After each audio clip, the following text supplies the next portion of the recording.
Hey guys, welcome to another video on the Inside Spurs channel. Happy Saturday, happy weekend. I hope you're enjoying yourself. You enjoyed your Friday night. If you're down the pub, make sure you enjoyed that a lot. Obviously, we have a game tomorrow, a very important game tomorrow at home to Nottingham Forest. It's a 6 o'clock kickoff. Obviously, it was supposed to be on Monday, but it's moved a day forward. So we're doing a bit of a preview ahead of that game, talking about some key facts, figures, all that jazz, you know, the usual stuff with that, as well as a weird and interesting report around an interest in a Monaco midfielder, Mr. Fofana himself. So we talk about that as well, and sort of giving you a bit of a backstory as to who he is. So yeah, plenty to get into, plenty to talk about. Just want to say that if you're new, give us a subscribe. If you're not sure, you can join us for the journey. And let me start with Forest, okay? Because that's what you're here for. You're here really to talk about the game. You're not here for a transfer, all right? Anyway, let's talk about it. So yeah, Forest. This is the Nuno return. Obviously, Nuno Espirito Santo, the former Spurs manager himself. It's his first game back to Spurs since being sacked. I don't think this is going to be an easy game by any stretch of the imagination. And it's not because I don't think Spurs are going to score enough goals or anything like that. I think we'll get them finally maybe at the end. But, you know, Nuno's teams have always been a very difficult team to play against. If you think about those Wolves teams when they were sort of finishing sort of 7th to mid-table, they were always so difficult to play against. You know, you didn't enjoy playing. You didn't enjoy, I say playing, we weren't playing, let's be honest. Unless you're a Spurs player, then fair enough, but you're not watching this. You know, you didn't enjoy watching Spurs against Wolves because it was always cagey, it was always difficult. You know, yeah, we might have had a bit of success against them, but it was never to the point where it was like, oh yeah, we won 3-0. You know, we were 2-0 at half-time, cash. You know, it was never always like that. It was always 0-0 at half-time or 1-0 down at half-time, or we needed a last-minute winner or a last-minute, you know, equaliser. So it's going to be a really difficult game. You know, when you look at Forest right now, they're scrapping for their lives down the bottom. You know, they're in 17th and 1 point behind Everton in 16th, but they do have a game in hand.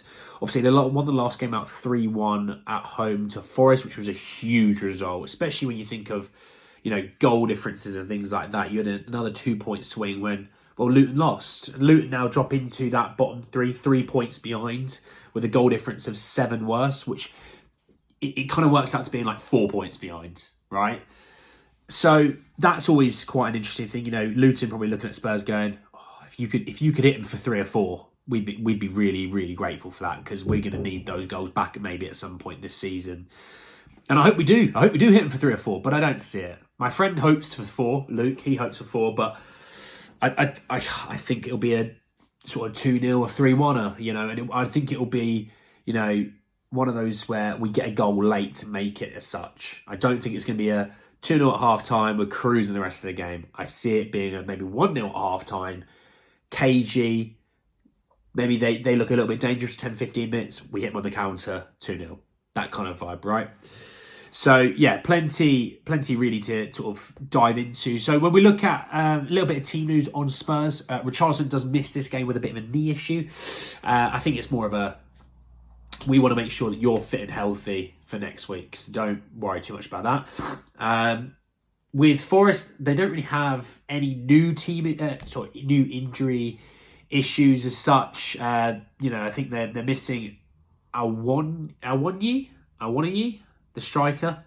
Apologies if I get that wrong.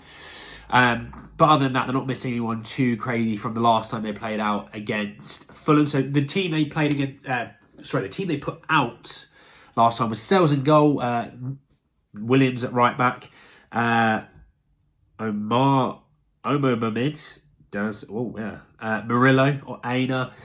That's about 4 into the midfield. You had Mr. Yates, how he didn't get a yellow card in the last game at Spurs, I don't know.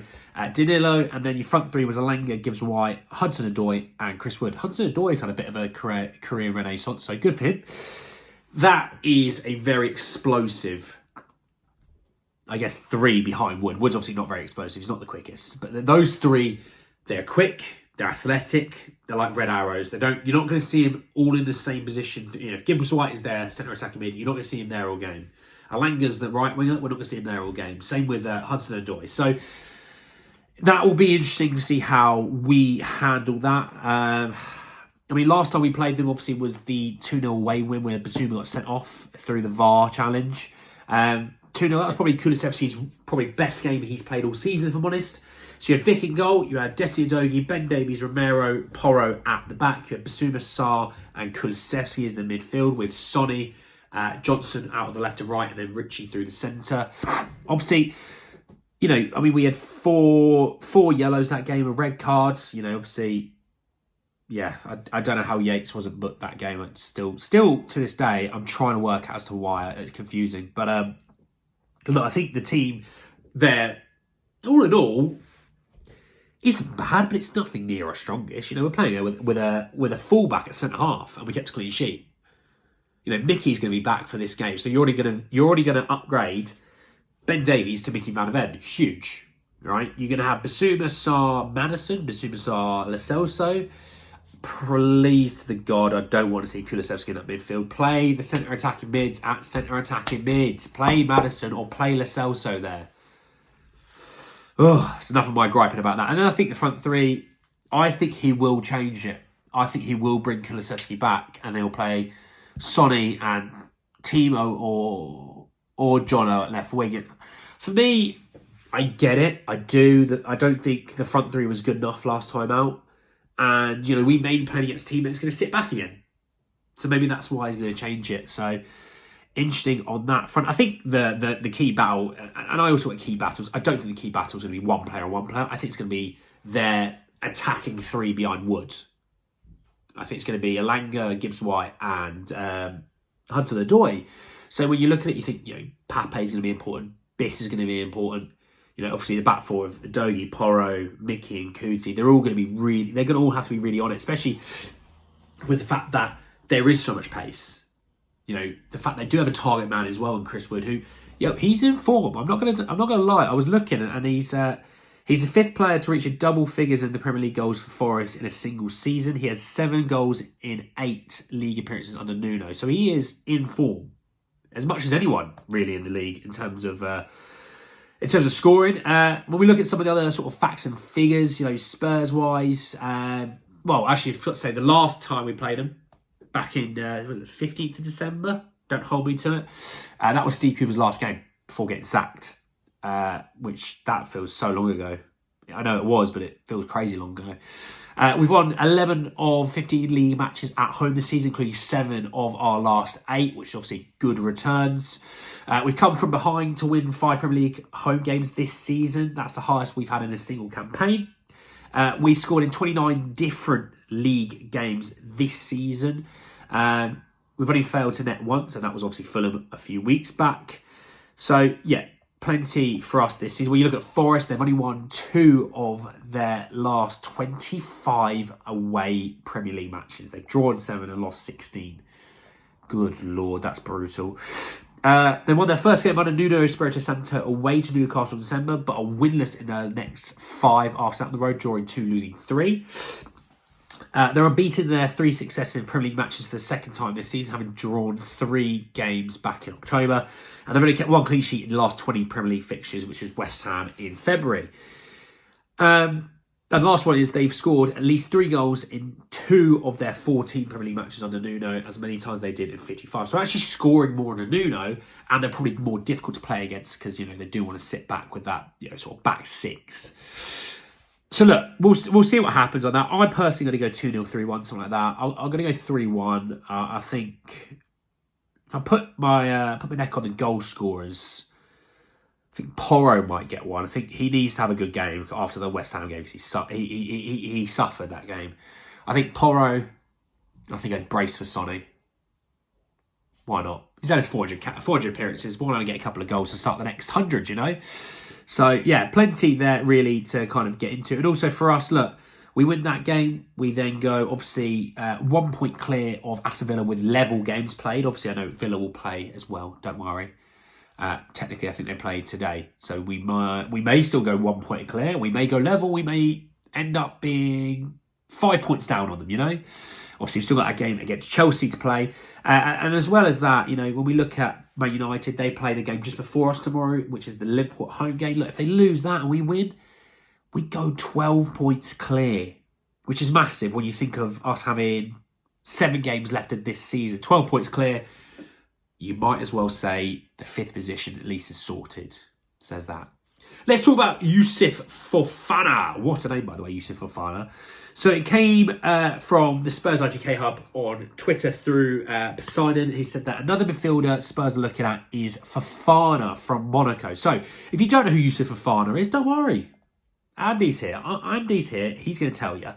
So, Monaco midfielder. He is 25 years old. He turns 26 in January. So he'll be 25 at the start of next season. So in old school soccer fashion, great age. He is a central midfielder for Monaco. His contract expires in the summer of 2025. So key thing there, so hold on to that because we're going to talk about that in a second. Let's have a look. This season, here we go. This season he's played 28 times across the Ligue 1, obviously the French league, as well as the Coupe de France, the French Cup. 28 times, 2 goals, 3 assists, playing just over 2,400 minutes. And plenty of football played this season. And the transfer market sort of valued him at 28 million euros. So let's call it 25 million pounds. I don't hate this move whatsoever. You know, he's quite a physical guy. I think he's about 6'1".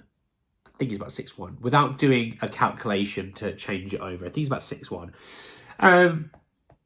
You know, I think talented for sure. You know, I think he's when people speak about, we want a midfield destroyer. You know, I talk about Nana from Everton, you know, being a midfield destroyer. He could be that. He could be that. I mean, he's 17 times capped by the French team, which, hey, that's never anything to scoff about when you think of their midfield, where they've had, you know, Kantés and Pogbas and Rabiot's and Zaire Emery right now from PSG. Ball knowledge. You love that. You know, talented for sure. I think, you know, I'd be keen to know the price of that.